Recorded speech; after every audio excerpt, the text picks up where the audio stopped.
સાસુથી હવે રહેવાતું નથી. રસોડામાં આવ્યા, અરે વહુ આ બધો ટાઈમ બગાડાતો હોય, આવું બધું રંગવા ના બેસાય, આ બધું રક્ષિકામ ન કરાય, આ બધી હાંડીઓમાં ભોગ ધરાતા હશે, આ હાંડી વાંડી તૂટી ગઈ તો બધું ભાત બગડે, તું આવું બધું ઘેલા વેળા નહીં કર. એક કામ કર, લા મને થોડું ભાત આપ, વાસણમાં નાખ, હું ભાગી, તું પછીથી આવજે.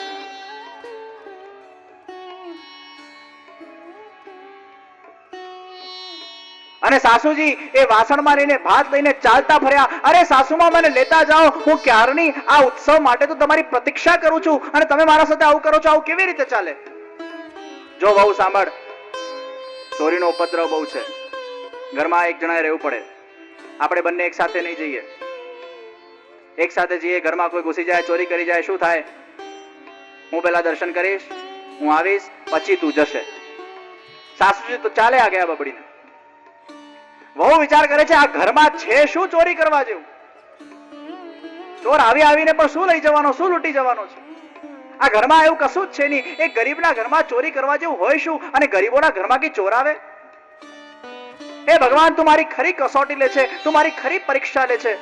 આટલો સુંદર ગોવર્ધન ઉત્સવ ચાલી રહ્યો છે અને એમાં હું આપના સમક્ષ આવીને આપને સામગ્રી નથી અરોગાવી શકતી. આ મારું કેવું ભાગ્ય છે. હે પ્રભુ, ઇતની બી પરીક્ષા મત લો કે અબ સહન ન હો. ગયા છે સાસુજી દર્શન કરવા માટે. વહુને વિચાર આવે છે, આ સાસુ ક્યારે પહોંચશે? આટલી હજારોની ભીડમાં એનો ક્યારે નંબર લાગશે? એ ક્યારે ઘરે આવશે? હું ક્યારે પહોંચીશ? આ મને કઈ શક્ય લાગતું નથી. ઉત્સાહમાં ને ઉત્સાહમાં ઘણીવાર આપણી ઈચ્છા પૂરી ન થાય ને તો નકારાત્મક વિચારોનું અતિક્રમણ મનમાં વધી જાય. બહુ ઉત્સાહ હોય ને ત્યાં ધૈર્ય જતો રહે, અને ધૈર્ય જતું રહે ને ત્યાં નકારાત્મક વિચાર આવે. હવે શું થશે? હું નહીં પહોંચ્યું તો શું થશે? મને દર્શન નહીં થાય, આમ થશે, તેમ થશે. ખૂબ દુઃખી થઈ છે, રુદન કર્યું છે, રડવા લાગી છે કે ભગવાન તું મારી ખરી કસોટી લે છે. તારા પાસે મારે આવું છે અને તું મને આ ઘરમાં બેસાડીને તે રાખી છે. આ ભાત એ ઠંડો થઈ રહ્યો છે પ્રભુ, કઈ કૌતુક કર, મને ત્યાં સુધી પહોંચાડ. આ બાજુ ગિરિરાજી ઉપર અનેક હજારોની સંખ્યામાં એ સામગ્રીના પકવાનો, સુંદર સુંદર સામગ્રીઓ એકત્ર થઈ ગઈ છે. અને હવે એ વખત આવ્યો છે કે ગિરિરાજ બાબા સાક્ષાત પોતાનો ચમત્કાર બેસાડે, ચમત્કાર લોકોને દેખાડે. એ વખતે હજારો લોકોના સમક્ષ 1000 હાથવાળા ગિરિરાજ બાબા સાક્ષાત પ્રગટ થઈ ગયા છે અને પ્રગટ થઈને ગગનભેદી સ્વર રચના કરી છે. ગિરિરાજોસ્મી શૈલોસ્મી શૈલોસ્મી. એ 1000 હાથવાળા ગિરિરાજ બાબા એ પ્રગટ થઈને બધી સામગ્રીને આરોગી રહ્યા છે. ટોપલાઓના ટોપલા ખાલી થઈ રહ્યા છે. પ્રત્યક્ષ ચમત્કાર રજવાસીઓને ગિરિરાજ બાવાને વખતે પ્રાપ્ત થઈ રહ્યું છે. અનેક સામગ્રી ગિરિરાજી આરોગી ચૂક્યા છે. સામગ્રીઓ ખૂટી ગઈ છે. આ બાજુથી ગિરિરાજી કહે છે, આનોર આનોર આનોર આનોર, હજી આવવા દો, હજી આવવા દો, હજી આવવા દો, હજી આવવા દો, આનોર આનોર આનોર. અને ગામનું નામ પડી ગયું આન્યો.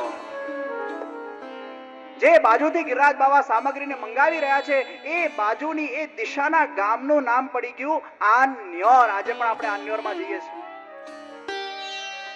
અને આ ગગનભેદી સ્વર એ પેલી વહુના ઘર સુધી પહોંચ્યો છે. હવે તો હજી એ બિચારી હતાશ થઈ.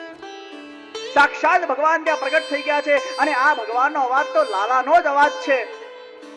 વહુને વિશ્વાસ થઈ ગયો, આ નવો દેવ ચોક્કસ લાલા જ છે. અને ત્યાં જયારે સાક્ષાત ભગવાન પ્રગટ થયા છે ત્યારે બધા વ્રજવાસીઓ કહે છે કે હે લાલા, આ સામેવાળા ભગવાનનું મોઢું પણ તારા જેવું. આ સામેવાળો તું જ તો નથી ને?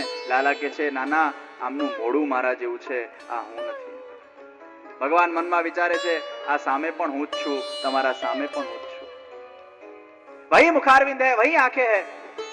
સાક્ષાત લાલા જ બીજા સ્વરૂપે પ્રગટ થઈને અનેક વાનગીઓને આરોગી રહ્યા છે. અને આ બાજુ પેલી હવે રુદન કરી રહી છે. એનો કંઠ સુધી એના પ્રાણ પહોંચી રહ્યા છે. શ્વાસે શ્વાસના હવે કૃષ્ણ કૃષ્ણની પુકાર થઈ રહી છે. લાલા લાલાનું પુકાર થઈ રહી છે. પ્રાણ એનો કહાનામય થયો છે, કહાનો એનો પ્રાણમય થયો છે. અતિશય પુકારમાં ને પુકારમાં એના આંખોમાંથી અશ્રુઓની ધારા વહી રહી છે. હવે એનાથી રહેવાતું નથી. કોઈ પણ ક્ષણે એના પ્રાણ નીકળી જવાની તૈયારીમાં છે. ગિરિરાજ બાબા આટલી બધી સામગ્રી અરોગતા આ ભક્તની વેદના એ ગિરિરાજ બાબા સુધી પહોંચી છે. હવે પ્રભુથી રહેવાયું નથી અને અચાનક એક ભુજા ઊંચી થઈને લાંબી રીતે ભુજા કોઈક જગ્યાએ જઈ રહી છે. બધા વ્રજવાસીઓ જોઈ રહ્યા છે આ ભુજા આટલી લાંબી ક્યાં જઈ રહી છે. એ ભુજાએ પ્રવેશ કર્યો છે પેલી વહુના ઘરના અંદર. એની બારીમાંથી આ ભુજાનો પ્રવેશ થયો છે અને પ્રવેશ થઈને એ વહુના દ્રષ્ટિ સમક્ષ એ લાલાનું સુંદર મુખારવિંદ પ્રગટ થયું છે. વાંસુરીના સુરો ત્યાં રેલાઈ ગયા છે. વાતાવરણમાં અતિશય એક અલૌકિક પવિત્રતા આવી ગઈ છે. એ હાંડીમાંથી એક ભાતનો કોળિયો એ હસ્ત દ્વારા લાલાએ લીધો છે. એ હાથનો એક કોળિયો પોતાના મુખમાં મૂક્યો છે અને બીજો કોળિયો લઈને એ વહુના મુખમાં મૂક્યું છે. વહુને સાક્ષાત એ અન્નને ખવડાવીને એ લાલાએ અદેય દાન આપ્યું છે અને ત્યાં વહુ ત્યાંની ત્યાં મૂર્છિત થઈ ગયા છે. એ હાંડી લઈને એ લાલા ફરી મુખારવિંદ ઉપર એ હાંડીને લાવે છે. બધા વ્રજવાસીઓ આ કૌતુકને પોતાની સગી આંખે નિહાળી રહ્યા છે કે હાથ ક્યાં ગયો, આ હાંડી ક્યાંથી આવી. અરે હાંડી કેટલી સુંદર રીતે કોઈકે સજાવી છે. કોઈક જીવ પર કૃપા કરવા આ હાથ ત્યાં સુધી પહોંચ્યો છે અને દર્શન કરતા કરતા પેલી સાસુ માને થયું, અરે જમુના, અરે લલિતા, અરે ચંપા, અરે આ, અરે તે, સાંભળો સાંભળો, આ તો મારા વહુની હાંડી છે. વાહ વાહ, મારા વહુના તો ધનભાગ્ય છે કે ભગવાન સાક્ષાત એમના ઘરે જઈને હાંડી લાવ્યા. વાહ રે વાહ વહુ, તારા ભાગ્ય. અરે સાંભળો, અરે સાંભળો, અરે સાંભળો. અને બૂમા બૂમ કરી નાખી છે. ઘેલી બની ગઈ છે સાસુ. દોડતી પોતાના ઘરે આવી છે અને ઘરે આવીને જોવે છે વહુ તો બિચારી મૂર્છામાં પડી છે અને હૃદય દાન પ્રાપ્ત થઈ ગયું છે.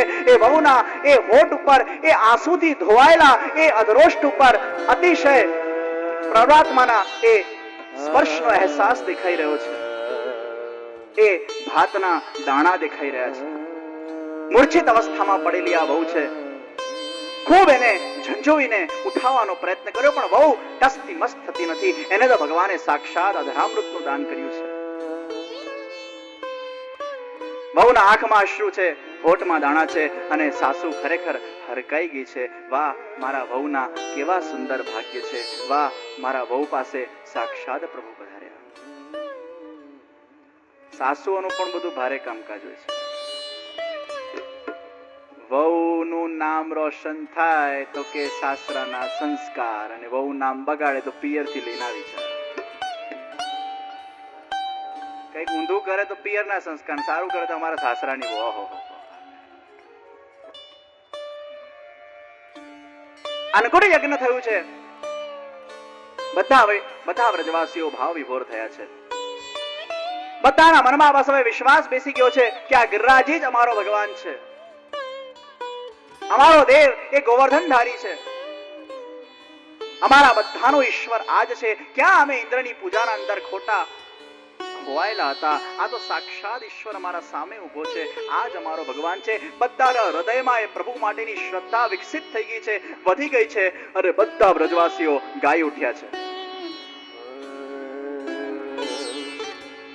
हमारो देव गोवर्धन रानो, हमारो देव गोवर्धन रानो,